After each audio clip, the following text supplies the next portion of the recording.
Hey everyone, it's the Grumpy Meeple coming at you with another unboxing.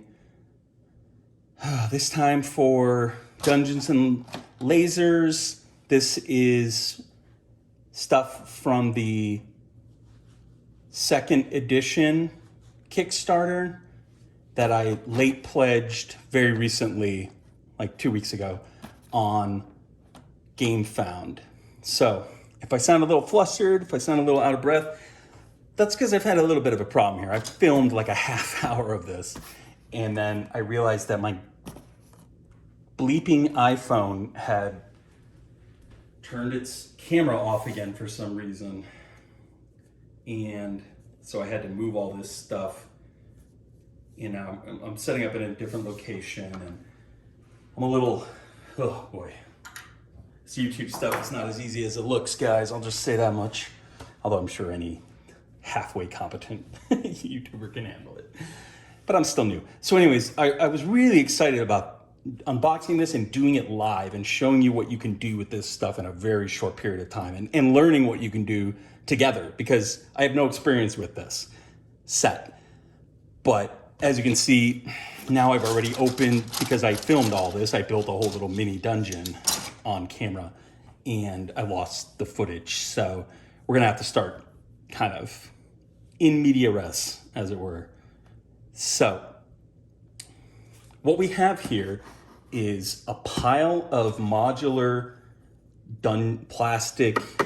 hard plastic dungeon terrain, courtesy of Archon Studios. Now, when I say courtesy, I mean made by Archon Studios. They did not give this to me. I bought all this. And I bought it because I knew that they were running a Kickstarter for their third edition, which is wrapping up like as we speak. I bought this starter set because I wanted to get some experience with this and see if I really liked it before the completion of the third edition Kickstarter, so I could know how kind of deep I wanted to go with it. Unfortunately, this stuff just showed up like an hour ago, and the campaign ends. It may have even already ended. It ended today, or ends today. So this isn't going to be super useful for that. And so I ordered this before I even envisioned this Kickstarter channel. This channel really kind of came out of nowhere. I just woke up one day and was like, hey, I have interesting things to say, and my friends and my family are tired of hearing it all. So maybe there's somebody out there who would like to hear it. And I don't know if that's the case, but it seems like it is. The channel's doing pretty well from my understanding. So, and so once I started the channel, then I definitely wanted to get this stuff before the end of the campaign so that I could inform you all and help you make a decision if you were thinking about Dungeons and Lasers and you wanted to see it from the perspective of, you know, again, you've got all these channels out there and they're awesome, but you've got channels that are covering this that have, you know, they're like well established. They've got tens of thousands of subscribers. They've got custom lighting and rigs, and they're like professionals almost. You know, a lot of the painting channels are covering this kind of stuff. And I just always think it's interesting to get it from the perspective of functionally like a layman in this space. And I wanted to give you all that before the campaign ended, but unfortunately, I don't think that's going to be possible. Of course, as I demonstrated with this purchase, late pledging the campaign is a very real thing. And their campaign is a little bit different because I don't know that there's really any functional difference between pledging during the campaign or late pledging other than the fact that you're not contributing to stretch goals. But that's never a reason why I personally pledge a game or increase my pledge to a game. And so that aspect of it kind of wouldn't have impacted my decision either way. But anyways, so what is Dungeons and Lasers? Let's see if I can get this crap into a rough approximation in the box. And no, of course I cannot. This is entirely my fault. Do not hold any of this against Archon. I forgot to hit the button to tape this. One thing you can hold against them is that these boxes are total garbage. You can see it's basically already ripped all the way through. And one of the things that excited me was the idea of being able to store an entire dungeon in a box of this size and just pull it off the shelf. But that's not going to be possible with the quality of these boxes. But let me tell you guys, the box is the least of my concerns and the only thing in this set that is not masterwork quality. This stuff is amazing. I just spent 30 minutes ranting about it to you on camera and I lost the footage, and this thing better be recording now. Okay. And I'm here again, doing it again because I want to evangelize for this stuff because this is incredible. So what is this? It is a set of modular 3D terrain for dungeon building. So walls and floors, doorways, arches, and then just an endless pile of scatter terrain that they typically give away as the stretch goals. So to give you a sense of the scale of the stuff that you get for backing this,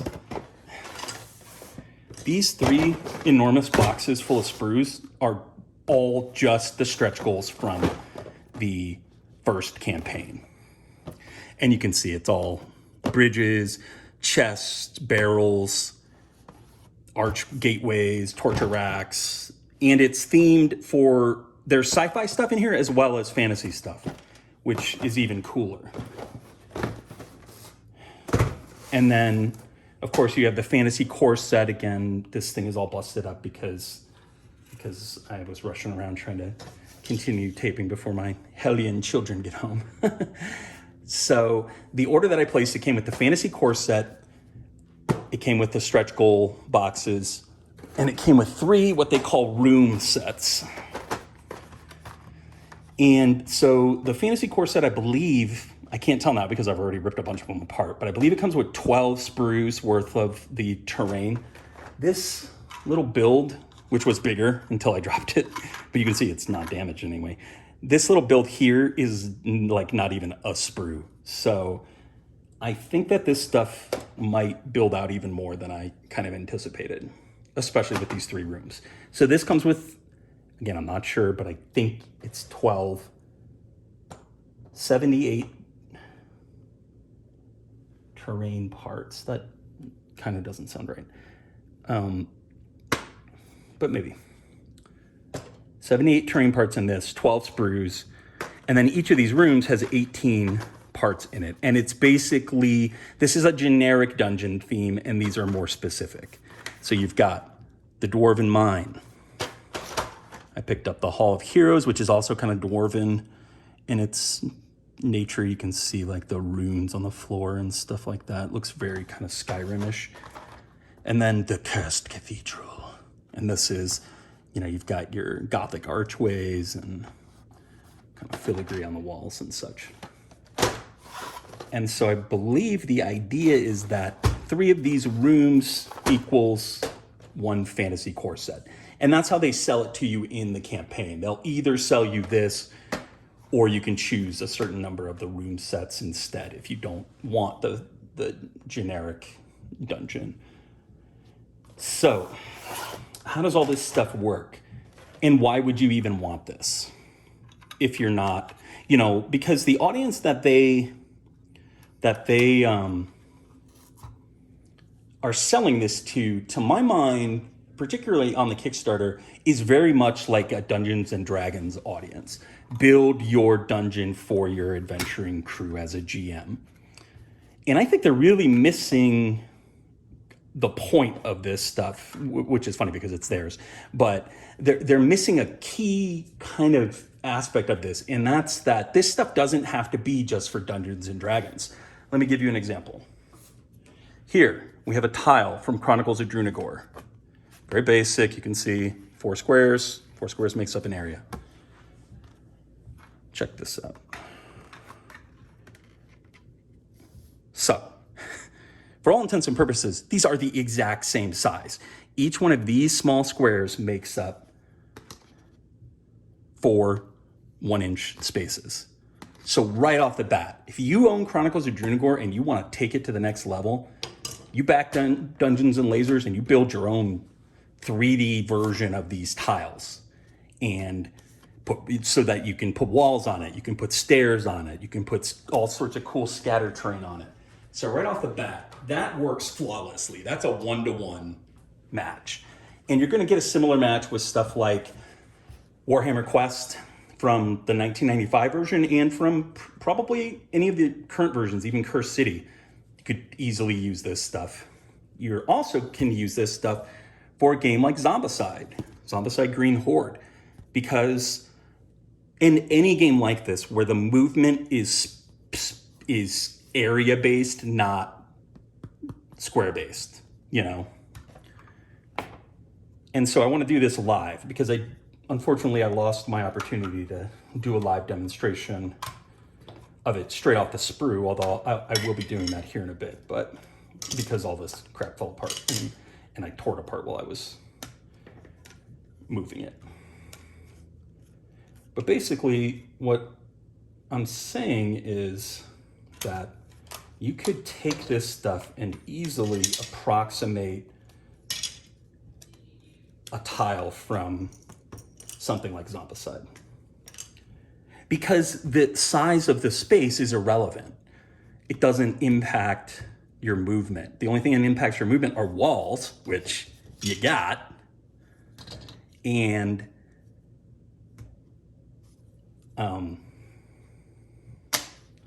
just the spaces. So let's do this live. I have a very limited number of pieces here that I've taken off the sprue, and let's just get into it. Dump the rest of this out, and I will show you. One of the things that really impressed me about this was I got all this off the sprue live on camera without any tools. This does not require even so much as a set of sprue cutters, although I have one with me.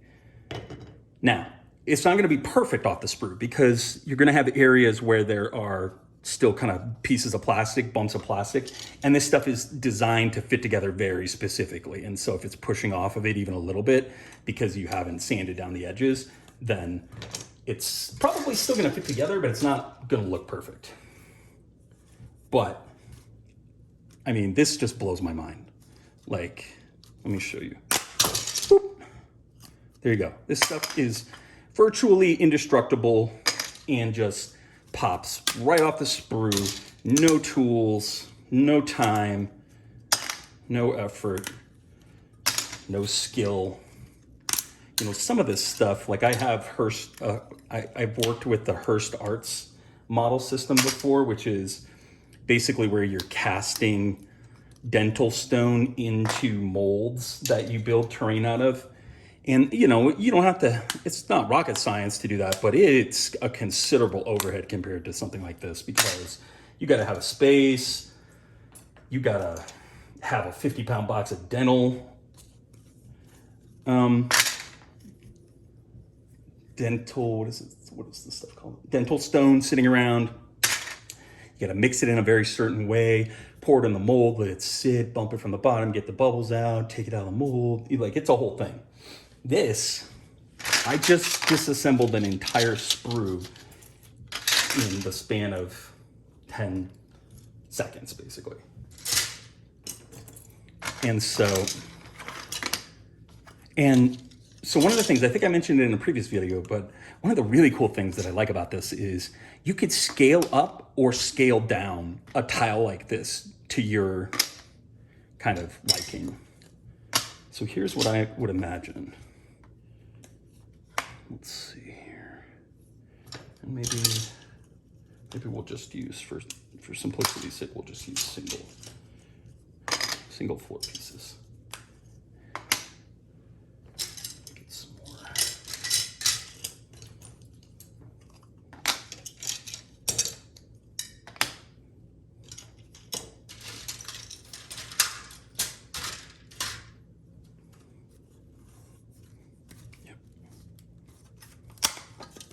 Just really kind of get it started and it all just kind of comes apart.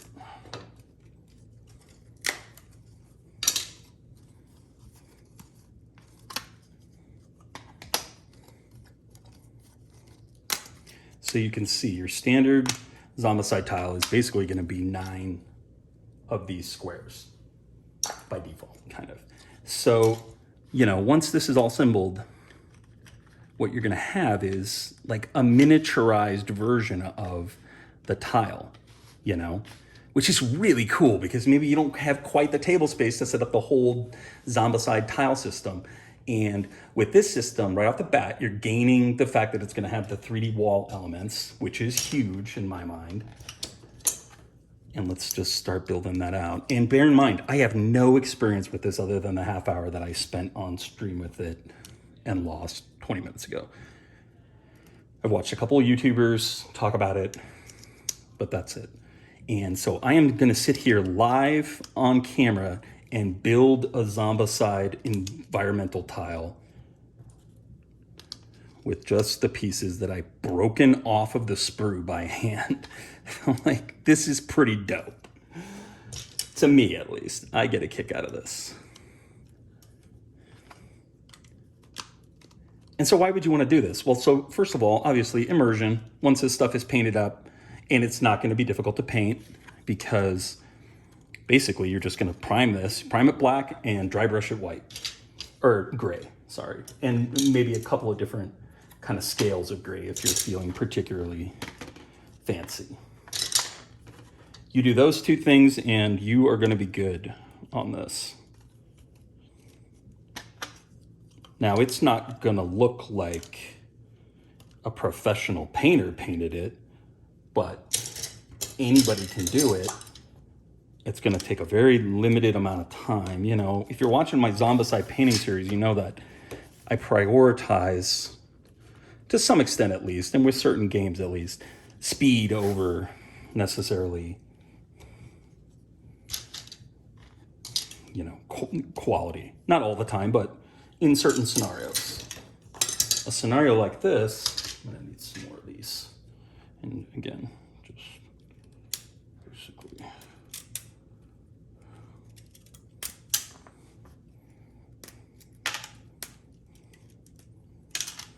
No tools, no time, no nothing. I really wish I could have gotten this out before the campaign ended. I don't think it's going to matter in terms of if you decide you want to late pledge it, you're going to get all the same. As far as I understand, you're going to get all the same stuff that you would have gotten pledging it. I don't remember if there's any kind of early bird, but I don't think there is.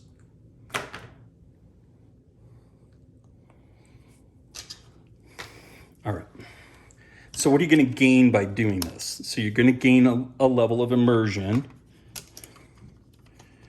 because you're going from a static 2D board to a 3D board. And there are also games where this could have a real gameplay impact. Something like Arcadia Quest is another game that would work perfectly with this system. And in that game, line of sight and shooting people. I mean, I've gotten into arguments with people about, you can't hit me from there. That is horse shit, you know? And those kinds of questions are not going to come up if you have an actual wall. And you can say, okay, see, jackass, you can't hit me there. Or, hey, jackass, I can totally hit you there. You're the jackass, jackass. Too much cursing on this for me to ever be sponsored or featured on anybody's Kickstarter, I suppose, but whatever. I'm just doing this for the lulz. All right, so there we have our floor.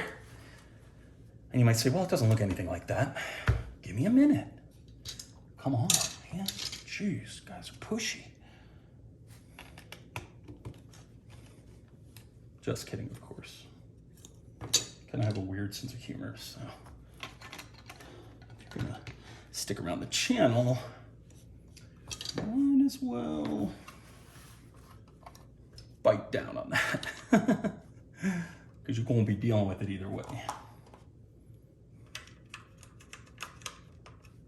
And this isn't something, I haven't seen a YouTube video on how to do this. I came up with this idea on my own because it just occurred to me that there are any number of games that are area based instead of square based, and that those games would work just as well in this kind of system. So I think you can see where I'm going with this already it is starting to very much look like this other space over here. It's not going to be perfect, or I'm not going to be able to replicate this kind of outcropping, but honestly, what looks cooler, that outcropping or this incredible 3D environment that I'm building with no effort? And relatively low cost is the other thing. Now, I haven't even shown you everything I got yet. I'm going to do that, I promise. I know that I'm a little scattered on this, but I've been waiting for this stuff and looking at this stuff for a very long time, like a couple, maybe like a year or two. And so I'm just amped that it's finally here, and then I finally get to play with it.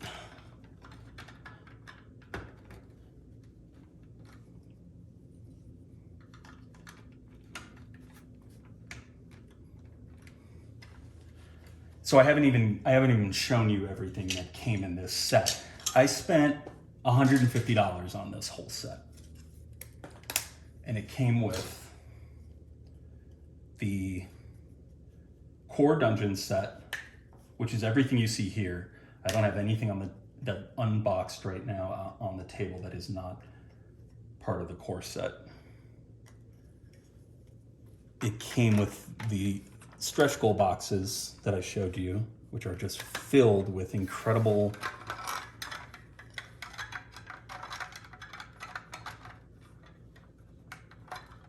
I should have learned this from my previous video. There's kind of an order of operations to this stuff where it makes more sense to do certain things first. And also this stuff it's fresh off the sprue, so it hasn't been cleaned up at all.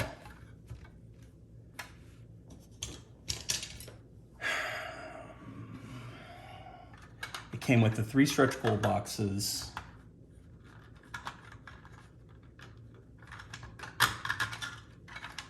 It came with the 3 room boxes that I showed you. Bear with me here.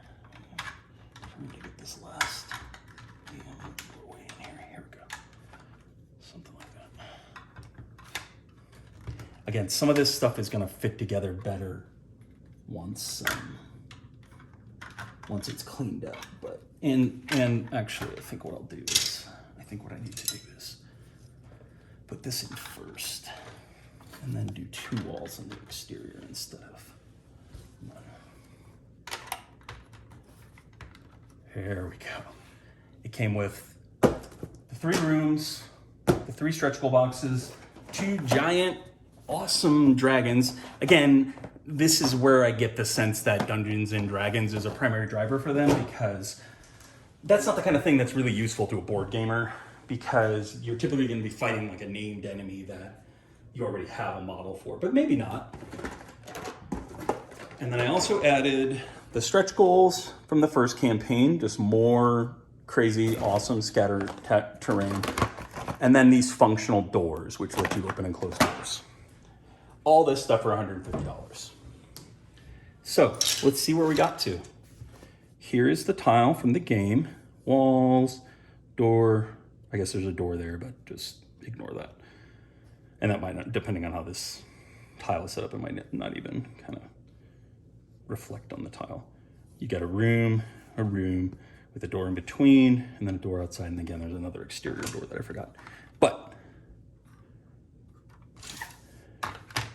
this is this, you know? Only it's like 30% smaller. So again, if you have space concerns, or if you want to set up Zombicide and be able to move it around in a way that is going to be much easier, build it out of this stuff. Your level of immersion is just going through the roof on this. You know, you're here and you're not guesstimating if you can hit somebody here, or you're not saying, well, is that a wall, or forgetting that it's there. There's no goddamn way you forget that there's a wall there, right? Because there's a huge wall there that towers over the guy. And then just like I said, area movement. So that's one use. You could just replicate the tile 1-to-1 in a smaller form and move on. This would work particularly well for something like Arcadia Quest, the 1-to-1 representation, where there's not quite as many kind of models on the table. But, you know, it occurred to me what you could also do is expand on this. Zombicide is famous for having these huge hordes of zombies where you can't even get them all into a space, right? And they're falling all over the place. Take this, you double the number of floors, basically, you know, floor tiles, and blow it up and make like a full scale, you know, a 130% scaled version of one of these tiles. So you could do the exact same thing and blow it up. And because the movement, it's always going to be pretty clear just because of kind of where the walls align, you know, what constitutes a square. This is a square. Square, square, square, square, square. Obviously, if they have like a door separating them, then it's even more obvious. But as far as I'm concerned, like if you like dungeon crawlers, if you're a fan of Warhammer Quest, Descent, Zombicide, obviously Chronicles of Drunagor, Sword and Sorcery would work pretty well with this system because that's another one where it's mostly kind of area based.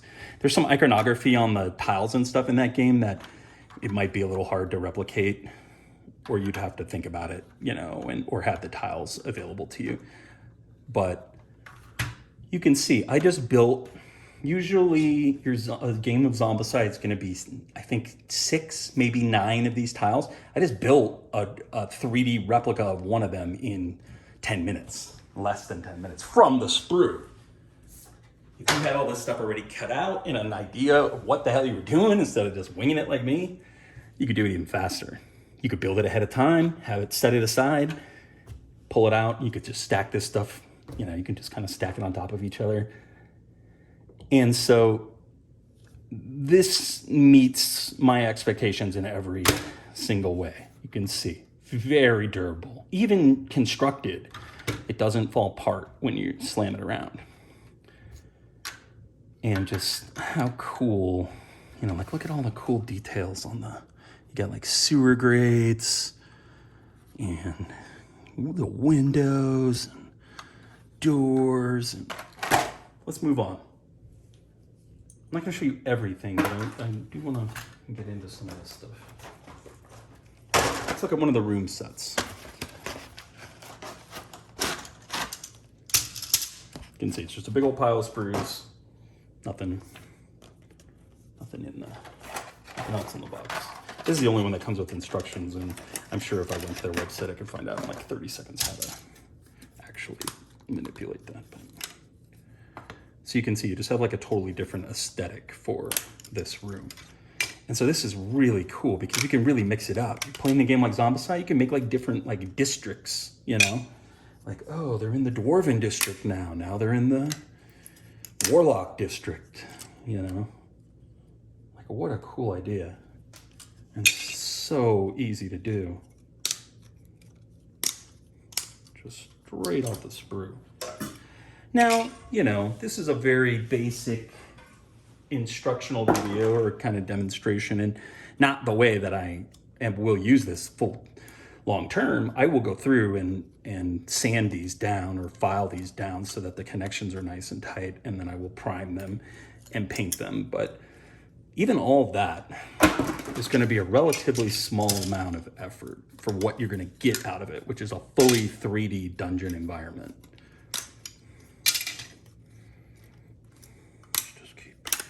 Keep this gravy train running. We do it raw on this channel, just straight off the sprue. There's no cleaned up nonsense here. There is some editing because, you know, I'm not exactly an expert at this stuff, or really even more than 2 weeks worth of experience with this. So I screw stuff up and I forget to turn my camera on apparently. Or the camera just craps itself on me. And so one dungeon room equals roughly a third of the core dungeon set. And the difference is that it's themed. And I don't know the 3 dungeon rooms. There may be components that it doesn't come with. It's not like a 1-to-1 match, if that makes sense. But you're still getting a ton of stuff with just this one set.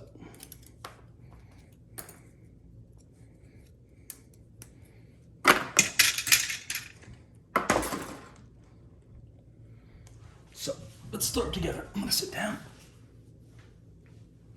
He'll be right at home. That is Vorn from Chronicles of Drunagor. And I don't think I'm gonna need one of those right now. So go through, find all your floor pieces.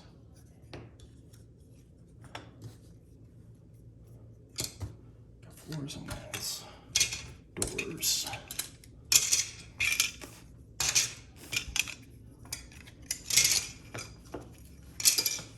Boom. And then you just get to work. You know, if you were doing this and you were trying to build a specific structure, you probably want to pay a little more attention, but let's just build something that looks a little different than our previous build.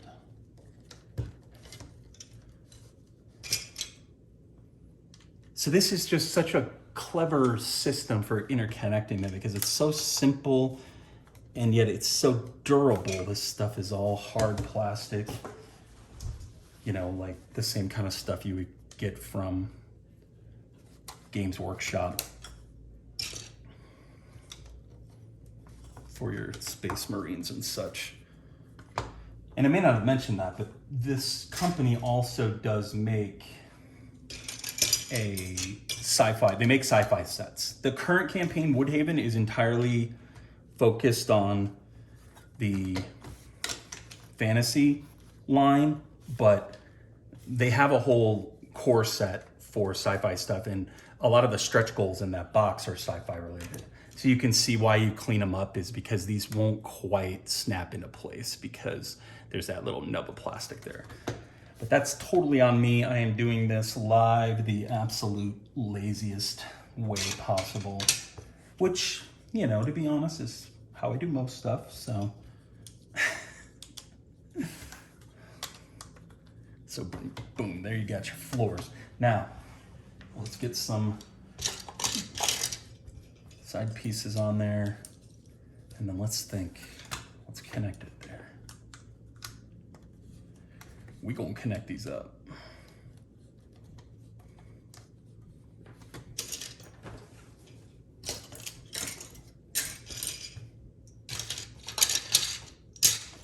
Need a bunch more of those. Right off the sprue. Boom, boom, boom, boom, boom. Look at it. Just look at how easy this is. It's mind-blowing. There's always been 2 kind of major barriers of entry to this kind of thing in my mind. And I know I mentioned this in the video that I lost.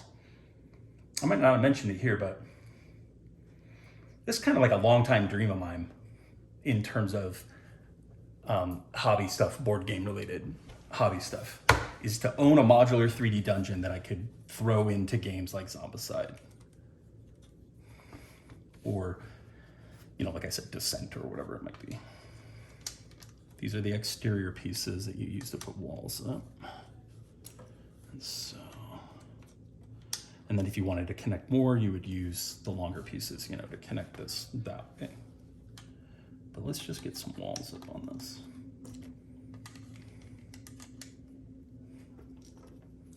And so as soon as I saw this set, I had a suspicion that it was going to be kind of exactly what I was looking for, because I need something that's durable to the point of indestructibility, essentially. I don't want to have a finicky, you know, mess where the case it's in slips, my stuff gets broken. You know, it's got to be strong.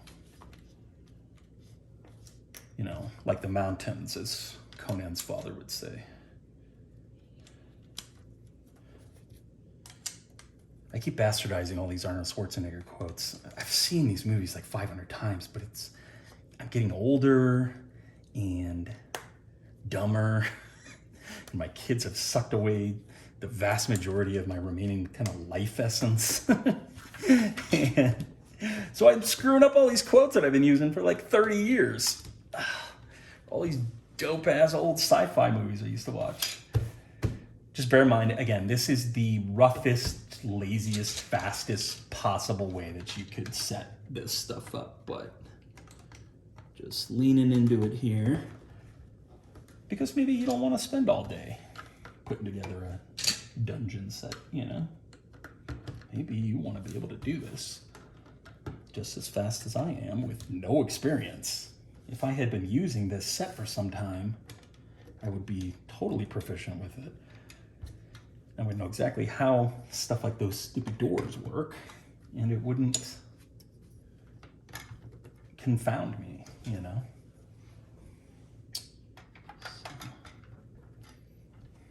Just trying to come up with a cool design.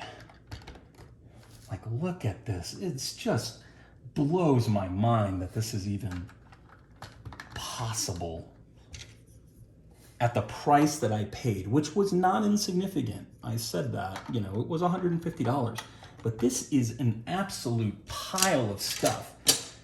And the Kickstarter pledge that I currently have live, which I think I'm going to, at the very least, keep, if not increase, is many times this. I think I want to say it comes with 12. I want to say it comes with 12 rooms, or 12 or 11 or 12 rooms, 3 of the core sets, which is just a staggering amount of plastic.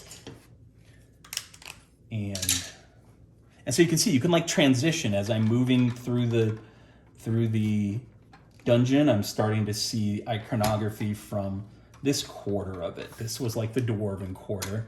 And now I've moved on, and I'm starting to see the iconography of the kind of default standard dungeon, or the you know, whatever you want to call it, the city, you know. So the city pledge that I have right now comes with 3 core boxes, 11 or 12 rooms, which this is basically 1, and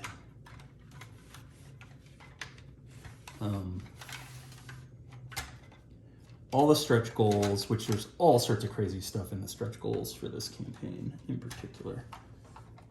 Sorry guys, goofing up there. Let's get this sorted out.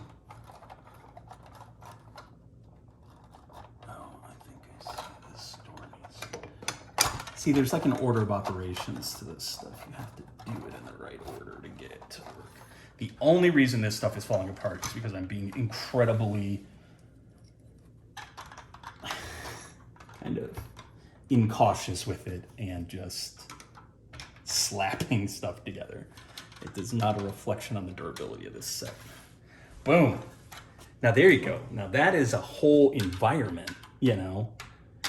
Ooh, and then you're moving into the Dwarven Quarter.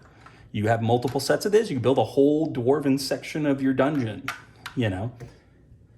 And so that's just a tiny piece of the core set and one of the dungeon rooms. And you already have this much stuff. And you can see it's totally movable. You can pick this up and move it, no problem. And then on top of that, you have all the stretch goals, which, if anything, this is the most appealing stuff to me, because this was never even a possibility for me before, really.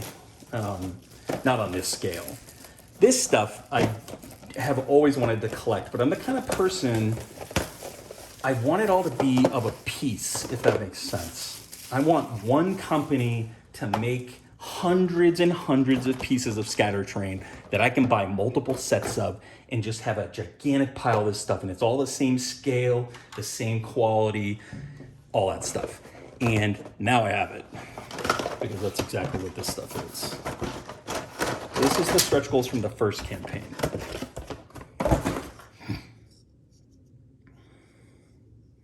Some of this stuff is going to require some, but you can see you have an element of sci-fi. This is some kind of crazy sci-fi like structure. These are sci-fi stairs. But then you can also see, you just got like barrels. I have some of this stuff. I've bought this stuff on Etsy from some guy with a 3D printer, or from Reaper makes a line of this stuff. Individual games will make this stuff, and every single time I buy it, like Massive Darkness has its own sets of doors and chests and pillars and such, and of course I bought that. But I'll tell you what, having access to this stuff, I suspect I'm not going to be buying that stuff anymore, because there's going to be no need for it. There's a chest. Again, this is incredibly sloppy. I am ripping this stuff off. I would not do this if I were not on stream. I would carefully cut it off, and then I would have an X-Acto knife and I would file that down. But just to show you, there's a treasure chest in your environment to scale. Oh, look. You enter the room. You spy a dwarven treasure chest in the corner. Oh no, a trap. You know what I mean? And just like, look at all this crap. Freaking, I don't even know what this is. Statues. Spike pits. Always wanted a spike pit. Pillars and arcane symbols, and you move on to the sci-fi stuff. You've got like some steampunk stuff. You've got, I don't even know what half this stuff is, because again, I am just flying blind here, guys. But I know it's really freaking cool. Look at this portal. This is a doorway, basically. And I don't even know if it's a sci-fi themed or fantasy themed. I guess you could probably use it for both. I guess it's sci-fi themed, but it could easily be, you would see something like this in like Gnomragon in World of Warcraft. I make a lot of World of Warcraft references, guys, because I'm playing World of Warcraft Classic and having a blast with it, frankly. The current incarnation of World of Warcraft has got to be it's strayed a little too far from its roots. You don't have a sense of, I didn't have a sense of identity or a sense of the world, really. Everything is so easy and streamlined. I mean, it sounds crazy, but the fact that you have to walk to the dungeon in World of Warcraft Classic is actually kind of like a bonus for me. But you can see. There you go. Oh, here comes my puppy, and my lovely wife is not far behind her. Get out of here. Bumping my camera. But yeah, there you go. So, I have 4 boxes of this stuff, because this is just from the first campaign. And all this was just stretch goals.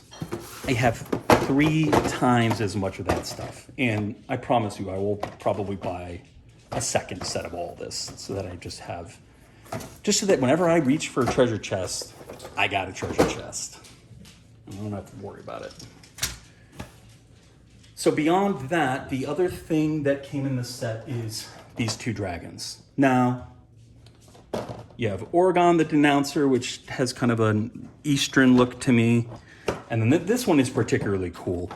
The Xeno Dragon, which is obviously an alien's xenomorph turned into a dragon. And you can see it looks like there's even some eggs on the base. These don't particularly interest me. I'll probably sell these. Maybe I'll give them away. Maybe I should give them away on the channel. Maybe if we hit, what's a good goal? You know what? If we hit 300 subscribers, what is today? It's got to be something crazy so that I don't just have to give this away for nothing. If we hit 300 subscribers by the end of the month, I'll give this Xeno Dragon away. How about that? That's not going to happen. But if it were to remind me if I forget, because I'm a forgetful guy, and I will give this as Dragon Away. I'll hold on to it until at least then. So yeah, so that is my unboxing, review, demonstration, kind of blind shilling for Dungeons and Lasers. I'm sad that the campaign ended and I wasn't able to help Archon out by, kind of putting more information out there, because I think this is a really cool system and that it deserves to be evangelized. And so this gets my seal of approval. This is exactly what I was looking for, basically, in a dungeon train system. And I'll do another video once I paint it up, which I am not going to spend a lot of time on. It's not going to be particularly hard. It'll be something similar to my Zombicide painting, where I'm basically just going to prime it all and then dry brush it with increasingly lighter colors of gray to kind of build up layers. And, you're going to want to go lighter, in particular near the top, to simulate light coming down. And that'll be pretty much it. And then for something like this dwarven piece, I'd paint the runes gold, just so they pop out. But I'm not going to spend weeks painting this set. Now, all this scatter terrain will take forever, but that's the fun of it, right? Yeah, so those are my thoughts on Dungeons and Lasers. 2 thumbs up. I love this. This is awesome. This is just like hacked together on camera. No prep, no cleaning of any of this stuff. It's all just like, still got pieces of sprue hanging off of it, and it's still durable, movable, flexible. And you saw you can replicate game tiles like 1-to-1. Like, boom, this is a Zombicide tile as far as I'm concerned. This is a functional replacement for a Zombicide tile. If it's not enough room, just make the rooms bigger. You know what I mean? Double the width of the roads, and then again, just use the walls as your guideline to what constitutes a space. Space that wouldn't change if you doubled the width of this road. It'd still be space. So I look forward to getting this stuff on stream, and I will be using this on stream. If I play Black Plague, when I get Massive Darkness 2, I'm going to unbox those tiles, figure out how to build a 3D dungeon out of it, and put those tiles back in the box. And they will probably never be used, because who the hell needs them? Like they warp, look at this. Stuff makes me so angry.